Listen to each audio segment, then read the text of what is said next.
نقل شده است که پادشاهی تصمیم گرفت مسجدی بسیار باشکوه و عظیم بنا کند. او فرمان داد که هیچ کس حتی در کوچکترین بخش این ساخت و ساز از نظر مالی یا غیر مالی مشارکت نکند، زیرا میخواست تمام ثواب و افتخار ساخت این مسجد تنها به نام خودش ثبت شود. پس از پایان کار پادشاه دستور داد نام خودش را بر سردر مسجد حک کنند.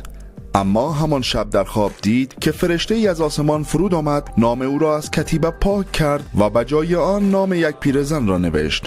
پادشاه با وحشت از خواب بیدار شد و فوراً سربازان را فرستاد تا واقعیت را بررسی کنند. اما آنان گزارش دادند که نام پادشاه همچنان بر سردر مسجد باقی است. این خواب 3 شب پیاپی تکرار شد تا اینکه پادشاه تصمیم گرفت آن پیرزن را پیدا کند. وقتی پیرزن را نزد او آوردند، پادشاه با خشم پرسید: مگر من دستور نداده بودم هیچ کس در ساخت این مسجد کمک نکند؟ تو چرا کمک کرده ای؟ پیرزن با ترس پاسخ داد: ای پادشاه، من نه مال و ثروتی داشتم و نه توان کمک بزرگی. تنها یک روز که از کنار مسجد می گذشتم دیدم حیواناتی که مصالح را حمل می کنند بسیار تشنه و گرسنه‌اند. تکه نانی داشتم، آن را در آب خیس کردم و به حیواناتی که بار مسجد را می برد دادم تا توان ادامه راه را داشته باشند.